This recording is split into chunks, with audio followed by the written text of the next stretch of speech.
Guys, welcome back to my channel. It's been quite a week. Everything kind of kicked off on Sunday. I'm working. What? So we got an email on Thursday saying that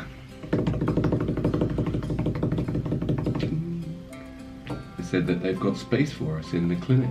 the Embryo Hotel. So that's good news, right? It's very good news. So they've got room for us. So we are starting, well, so we were starting when my cycle started. And my cycle started yesterday. So now it's like really happening. Yeah, so yeah. My doctor has prescribed me Primalute N. There it is. So in the United States, in this phase, people start doing injections, I think. Is that right, if you're in the United States? And here, I didn't find much about this, but basically this is like a birth control pill. That's what this is. I just found out. That might be news to you. It's like a birth control pill because it just puts my ovaries to sleep. So I'm gonna take 2 of these a day, and then I have to go to the hospital this week at some point. So IVF officially starts once I pop these 2 pills. Two at night, 2 every evening. Right? Not one twice a day, but 2 once a day. But you do have to do some injections yourself, don't you, for the yes, for the next stage. Yes, that'll be, bring popcorn to that episode because that's gonna be quite entertaining. Do you want me to do it? No, I think it's dead easy. I think you just it's like a pen, isn't it? It's like a EpiPen or something. No, it's not. It's a syringe. It's not a syringe. They're not going to make you syringe. You don't have to syringe yourself. Yes. Is it? It's a syringe. It's got to be foolproof though. It can't be like, you know. No, it's not like people go to school 6 years to do what I'm getting ready to do. No, but it is a syringe. Oh right, okay. It starts now with these 2 pills. No turning back. Night night, little ovaries. Night night. We are taking it seriously, in all seriousness. One of us is trying to. You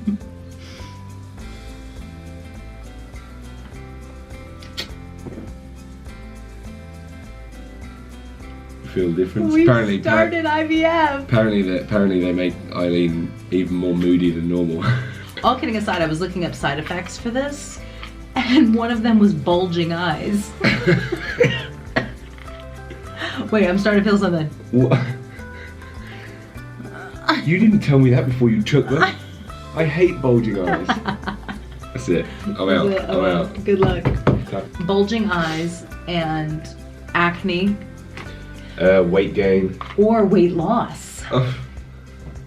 It's gonna be one of those things where it's gonna be weight gain for me. Let's be honest. Bigger boobs. That's the last thing I need. That is the last thing I.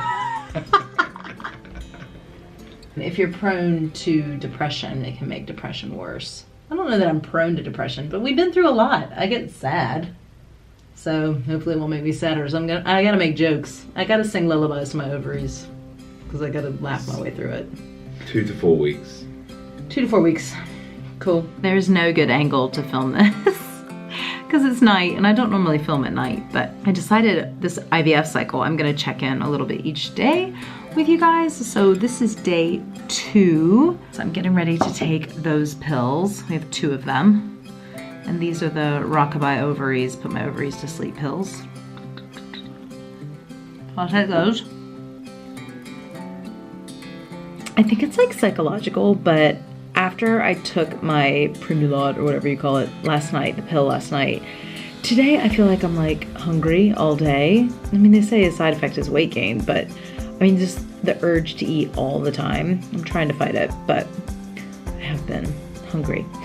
And I've been reading up on things I can and can't do. Like I went to have my 3rd cup of coffee I normally have today, and I was like, oh wait, no, you probably shouldn't do that. So I looked into what I should be avoiding, which is like red meat, which I don't eat anyway, and alcohol, obviously, caffeine, processed food.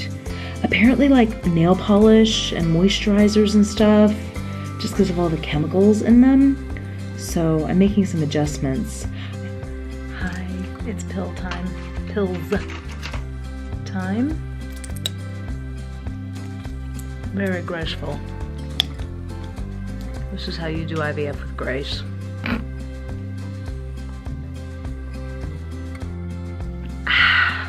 Doctor's appointment tomorrow. So here I am, day 4. I need to keep this really brief pre-doctor's appointment because I'm supposed to be there in 1 minute, but I'm at my doctor's appointment to get some blood work, pee in a cup, do a practice run through of egg retrieval, which is insane. I don't know what that's gonna entail, but yeah, let's get inside and see what's going on. So yes, you're in the bathroom. My first step is pee in a cup. I'm talking quiet so I don't sound like the crazy person in the bathroom talking to themselves. Oh, it's really popping today. Pop, pop, pop. Today is Friday. I've lost track of days because Andy's taken the day off. Him and Patrick have gone on the ferry across to the other side of the lake to have a little play and just left me to my own devices. I wanted to just follow up from my appointment I had yesterday. I checked in quickly on my way in with you guys and then just, yeah, I had the appointment, was overwhelmed with all the information and the appointment itself and just didn't record, so recording today. Anyway, so I got to the hospital yesterday, went up to check in for my appointment, and I had this crazy feeling that I've had a few times at the hospital, but now I've recognized that it's a pattern. I get up to the desk to check in. I always have this moment where I'm just standing there and the whole process from my first miscarriage to this very date that I'm standing at the counter hits me really hard, and I just keep saying over and over in my head, like, how did I get here? I'm doing IVF? Like, what is going on? It's like I guess it's a trigger of some sort. I don't get too upset about it, but it's just the weight of all of it.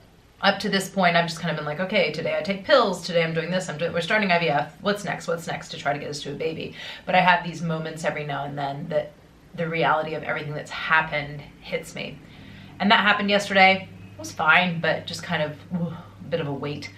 So I went from there down the hall to my appointment and waited a while. They had me pee in a cup, which was tricky because I didn't particularly need to pee.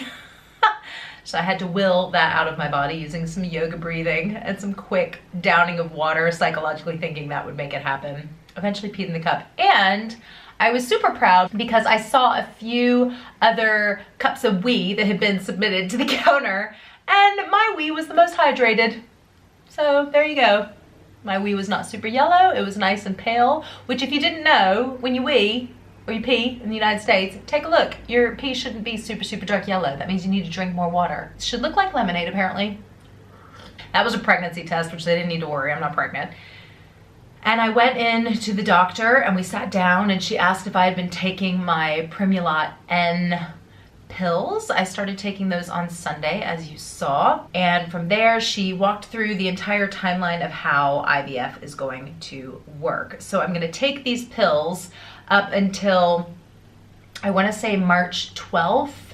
And then from there, I will go back in for an appointment where they will give me another ultrasound, see if everything's worked and if I'm ready to go forward with the injection shot hormones. From there, I'll do that for I think about 12-ish days. And then I go in for them to look and make sure they're working or if they need to tweak anything. And then once they're happy with where things are with my stimulation, they will give a trigger shot to, I don't know, give the ovaries the sign that it's go time and they're gonna do their egg retrieval. I think 36 hours after that or 2 days after that, I will go in for the egg retrieval procedure. There are tons of videos if you are getting ready to start IVF and you are coming here to get more information. I will link 2 very informative videos that I found about understanding the process below, or just for anybody supporting someone going through IVF, if you want to understand it a little better, these videos might help you. So they'll go in and do my egg retrieval, and then from there I have to wait 5 days for the embryos to hopefully grow and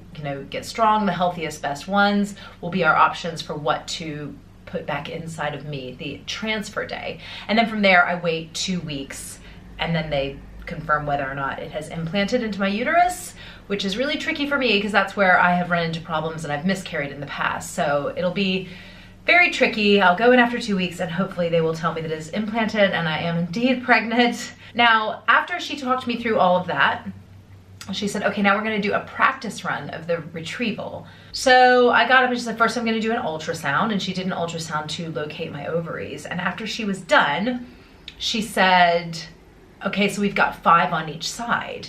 And I was like, 5 on each side? So we've got 5 follicles on each side.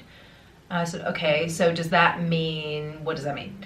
Do a little chart for you. Hopefully I'm rolling some other footage to explain in a very cheesy way using things around the house. So you have your uterus in the middle, and then you have your ovaries on either side of your uterus. Your ovaries produce follicles, and right now my ovaries are asleep with the medication I'm taking. And these follicles are what the egg is produced in. So the fact that I have 5 follicles on each side means that I will produce 5 eggs per side, 10 eggs total. So when they do the egg retrieval, I said, does that mean the max you'll get is 10 eggs? And she said, yes. And I've watched other videos on YouTube where somebody's gotten like 17 eggs, but they're all in their late 20s or early 30s. So she gave me the very sobering news that, you know, for my age, 10 to 12 was what she expected. So 10 is not blow your mind great. It's not 6 and devastating. Of the 10 eggs, she said all probably won't fertilize. And then from there, only some of those will survive the 5 days. So I was talking to Andy about this last night, and I said, you know, to be honest, if we get 3 solid embryos, I mean, really, if we get 1, that's great, let's be honest, but I would be happy with 3, because then we would have the option of transferring 1. If it doesn't work, if I miscarry, then we could transfer 1 or 2 to do 1 more round. That is my hope. Yeah. She did the practice run, went up through my cervix, which is, oh, you guys, if you've been there, you know, but there's a lot of heavy yoga breathing involved on my part, but everything went fine with that. So she said, you know, we're good to go. And she was trying to explain it to me during the process, and I was like, am I gonna be like asleep during this? And she's like, yeah. I was like, okay, you don't need to, yeah, I don't need to know. Where things stand right now with me, I've started taking these Primulot pills on Sunday, and I mean, the side effect struggle is real, you guys. The side effects that they had said you could experience would be weight loss or weight gain. Well, I know immediately it's weight gain for me, because I just feel all the time like I'm hungry. I want to eat all the time. And also the psychological things that go along with that, where I'm like feeling bloated and kind of gross, and I'm gonna feel that way when I'm doing hormones too. Like, I used to be this super, super fit person, and now I'm not at all. And I just try to remind myself, like, this chapter in the incredible book of my life is not about me. This is about trying to have another baby, and I just have to roll with it. And once we're able to have another baby, or we decide that it's time to move on, then I can laser focus on getting my body back. But right now I just have to try to roll with it and try to be healthy, and it's just really tough. So that's the eating thing. And then the other thing is the depression and the anxiety, and I don't know, like, I just haven't felt myself all week. Thank God Andy has taken some time off work, because like I said, today he's out with Patrick, and it gives me a break, and also it's good for Patrick because he's got like the best version of one of us, which is Andy. He's the best. He's just the best. That's really it. But Andy is being incredible and taking him out, which is good, while I'm home. And I've had some real dips. I'm having one right now. Like, it goes back to what I said earlier of the, how did we get here? How has this happened? Why has this happened? I need to try to psych myself out of this, but I just can't help it sometimes. And what if this doesn't work? And it's the stuff I've said on here before, but it's, I don't know.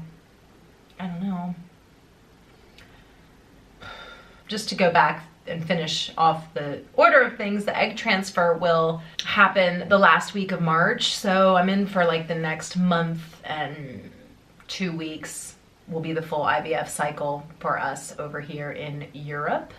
And I'm gonna take you guys with me. I hope there's not too many cryy, saddy videos, but I'm off to a rough start, I gotta say. If you're new to my channel, I have a whole series of IVF treatment videos and kind of what we've been through, and a whole series on my recurring pregnancy loss. It's been quite a ride. When I started this YouTube channel, I just never dreamed that a year and a half later, gosh, a year and a half later, almost 2 years later, I would still be talking about pregnancy loss and IVF and still not at a place where we have 2 kids. Go have a look around. If you are new, please consider subscribing and click that little bell button to get notifications. And you can also find me over on Instagram. I'm at Eileen Vincett. Is anybody out there getting IVF? Has anybody experienced the blues during IVF or the hormones and feeling crazy and hungry all the time and having doubt? Just anything. I welcome any and all comments. Yeah. I hope everybody has a great weekend. I'll talk to you guys soon. Take care. Bye. Oh, my tea's not hot enough anymore. I was talking too much, not drinking my tea. Oh well.